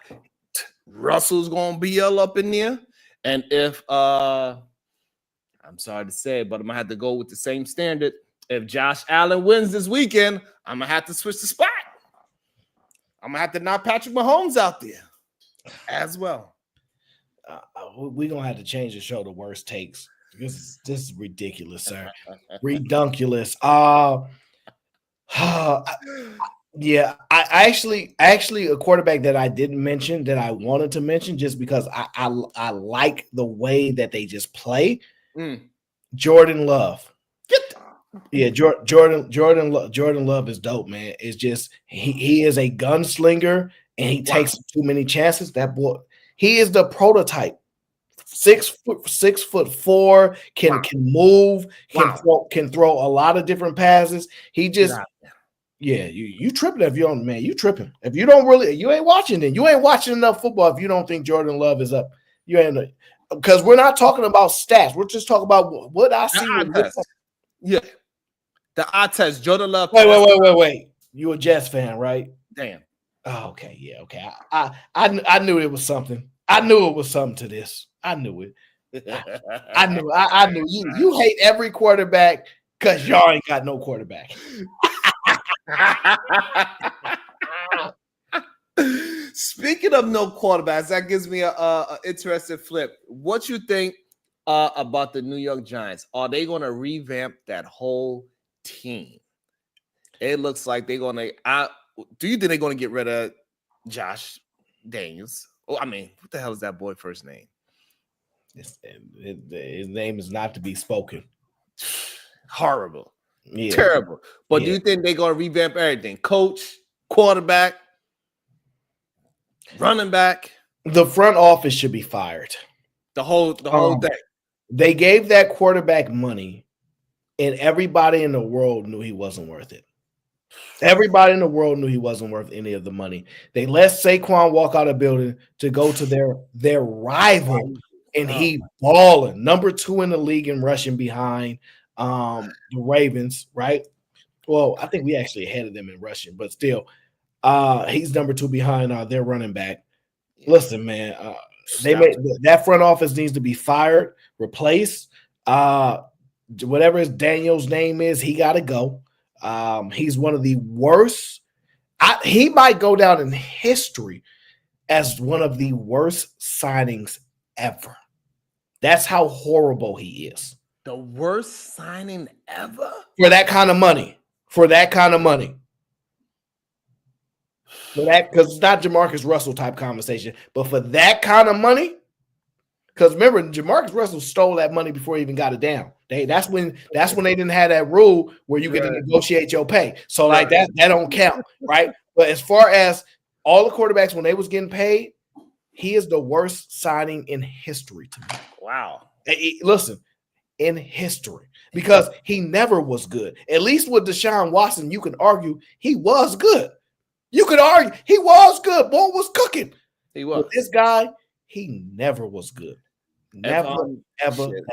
If I was Cleveland, I would just give him some hoes, give him some massages or something, because man, that should have came with the goddamn signing, because boy, he was falling out of his mind over there. Daniels, he got this cross-eyed look. He always looks like he's confused. He is a big boy. He was fast at one point when he first got there. But now he's not even making plays with his legs. So it's like, I don't know, you should put him as a fullback or a tight end rather than a quarterback. I'm telling you, he probably the worst signing for that kind of money ever, sir. I'm telling you. All right, let me get to this last topic that I have for you. I want to talk about Caleb Williams, okay? Ooh. Former quarterback from USC. He got very famous from crying on the sideline with his mom. I don't know if y'all remember that. Very famous for that. He got drafted number 1 overall, signed a lucrative contract, and is currently in his rookie season, and he's struggling, holding on to the ball too long. A lot of things are not going well right now for Caleb Williams. My question to you is this. Do you believe Caleb Williams will be one of the best quarterbacks to ever play the game? No, absolutely not. Not if he stays in Chicago. I think the way how he played, he reminded a lot of people of Patrick Mahomes. The way how he played when he was in college, and I think that's why he went so high. What college did Patrick Mahomes go to? I'm just saying. You saying what? That they look very similar. So what college did Patrick Mahomes go to? Since you're a big Patrick Mahomes fan, I don't know. And you ain't no Texas Tech fan. Oh, okay. And I don't care. Okay. All I'm saying, he reminded a lot of people of how his playing style. And the only problem that I have it then translate to the Chicago Bears. He actually is playing exactly how the person before him was playing. It's something with the coaching staff over there. They cannot get it right. They had two very athletic quarterbacks, and they seem to keep them in the pocket for way too long. It is an offensive coordinator design that is failing these young quarterbacks. They should allow these young men to use their legs, especially when you don't have the proper receivers. They ain't getting open at all. So it's the coaching problem. So you think it's a coaching problem? It's a coaching problem over there in Chicago. I believe he was somewhere else that understands what his attributes are. He will be an absolute star. He has the talent. It's horrible coaching. That's what's going on. It is no way Justin Fields goes to Pittsburgh and win 4 games. Getting the ball out, and now when he was in Chicago, it was the same complaint. He hold the ball too long. He's staying in the pocket too long. The offense is too slow. It was the same exact complaint. It cannot be the quarterback's fault twice in a row. Nah, it got to be coaching. It's horrible. Terrible. They did tear down the Bears Stadium and that whole front office just like they need to do the Giants. Maybe they need to switch. I don't know. But they're doing a horrible job with those young boys. I'm going to say this. I think you're spot on. I believe that Caleb Williams is a really good young player, but I do believe nobody can succeed in Chicago at quarterback. Nobody. Something about that family that owns the team, that management, that culture. Chicago is where quarterbacks' dreams go to die. Damn. That is how horrible your career will be if you stay in Chicago. This is why he was so chased after, because they believed he was Neo, the one that could change the historic trajectory of that franchise, right? Because let's be honest, the last time we seen a quarterback actually get busy there was Jay Cutler, but not even necessarily. Not even Jay Cutler. I'm just trying to be nice, but it really was Jim McMahon when he was doing a little electric slide. Hey, like it's been that bad, sir. It's been that bad, and they haven't had any elite quarterback since almost never. I don't think an elite quarterback have ever donned a Chicago Bears uniform. That's how horrible it is. Thank you, Orchid. Sought after. That's what hey, I've been drinking my water. You know how I get. But if he stays in Chicago, he will not have a legendary career. And it hurts my heart to say that, because Chicago deserves shit after everything that they've been through. Damn. And I'm not talking about with OTF and Lil Durk and all them and Chief keeping it all in, you know what I'm saying? Barack Obama, none of that. None of that. Everything that they've been through for quarterback after quarterback after quarterback after quarterback after quarterback after top defense. You know, they deserve a quarterback that can help change the trajectory of the franchise and restore the faith of the people. And I'm sorry to say, it feels like never in our lifetime will we see that. And I know that sounds asinine, because if you look at the Texans, they were horrible for horrible's life. Remember they had Derek Carr. No, not Derek Carr. The other Carr. It's David Carr. I think it's David Carr, right? They had him. They had the expansion draft, all that. And he was never good, but he was aight.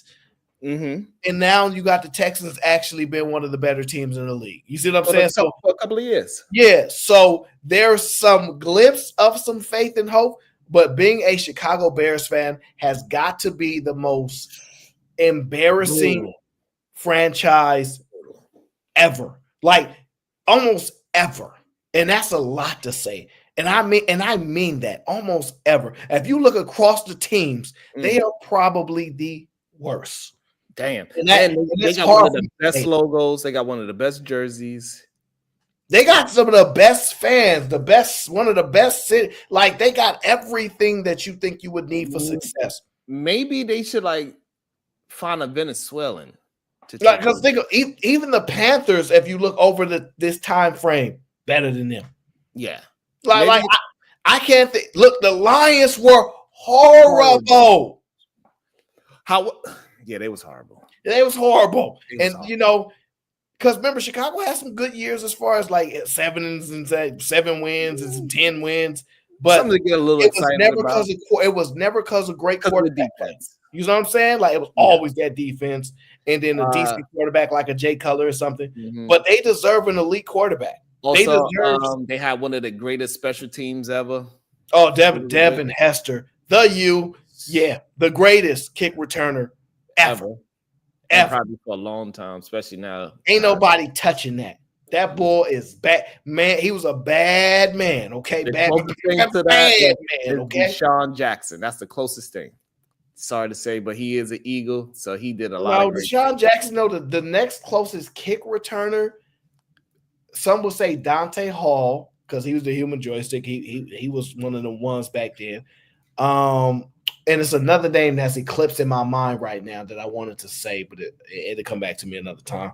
Yeah, but if he wasn't such a good receiver, he probably would have been right there neck and neck with David Hester, Deshaun Jackson. He had the speed, he had the quickness. He was great, especially what he did to my Giants that year. When he caught the ball, fumbled it, picked it back up, and ran his life. Man. Yeah. That was some great. I ain't gonna lie, that was some beautiful years. I can't believe y'all didn't win a championship with Vic, Deshaun, and LaShawn McCoy. I don't know what the hell was that about. Y'all had a bomb squad right there. Hey, it's the miracle in the Meadowlands, man. I'm telling you. The thing is, a lot of stuff happened over time. Teams get broken up. New coaches come in, new culture, all that kind of stuff. So it is what it is. It's just I feel so sad for Caleb and where his career is headed if he stays there. They might stun his growth. They may destroy. May destroy his confidence. He's done.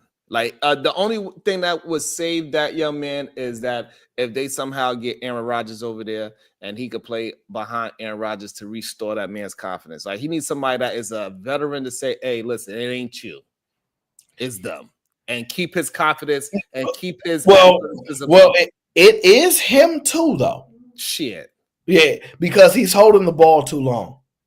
So the one thing about great, successful college like quarterbacks, when you are elite of the elite, and remember, he was probably they were saying he was one of the best prospects since John Elway and all that kind of stuff, right? So when you remember, John Elway was one of the best prospects ever. So when you realize that in college, your offensive line is better than 99% of the teams you play. 99% of the teams you play, you can just sit back there for days, and to wait for plays to develop, somebody to get open, and then you have elite talent everywhere you go. When you go to the top schools, 99% of the time, your team is better than everybody you play. You might get a good matchup every now and then, but 99% of the time, you're going to have the best receivers, the best offensive line, yada, yada, yada. That's what they have in college. And in California is very known for their quarterbacks, right? California is probably the most known state for quarterbacks, right? Mm-hmm. So when you look at that, I'm watching the film on him, and he's holding the ball for I'm counting the seconds, 4 seconds, 5 seconds. That's crazy. He doesn't have the timer in his head to just throw the ball away because he always thinks I can make the big play. He has to learn to check down, and he has to get command over the offense to the point where he has to audible out of those plays if he don't agree to make a point, which is very difficult for a young quarterback to do because this is not college. These guys in here were the best in college too, like you was. Like that's what people don't do. Just because you was the best in college, we was the best too. Yeah, NFL's way faster. It's way more speed across the whole board. In college, you might have a fast quarterback or a fast safety, but everybody is knowledgeable. Everybody is damn near fast in the NFL. It's absolutely crazy how fast it actually is, especially if you go and see a game. You'd be surprised how strong and fast some of these people are. Even the bench, like the third string person, you're like, yo, he flying. But I really believe is the coaching of the Chicago Bears. They they have a history of their quarterbacks holding the ball too long. There's something going on over there while they are scared to either throw the ball away or just run. I don't know what the hell they taught them. It's insane. It's a tough one, man. Scary. It's a tough one. It really, really is. Everybody, we thank y'all for tuning in to the hot seat today. We had a good time. Shout out to PhD for coming up here, trying to put me in the hot seat when it comes to these games. But now I know PhD but got to type. Okay, she got to type, and she talking about Thunder Legs in the chat. Okay, but shout out to Sway, he came through the hot seat. Guys, as we building out this show. If you guys know anybody that think they know something about sports, right, and you want to put them to the test, go ahead and invite them over to the hot seat.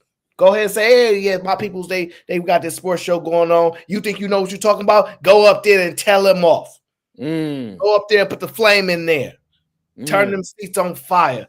And just make the show even more fun. So, yeah, man, that'd be nice. That'd be dope. Make sure y'all hit that like on your way out the door, man. See y'all mañana.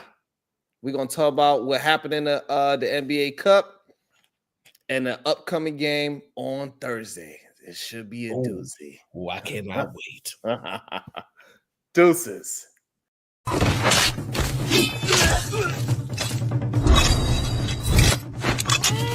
Yeah.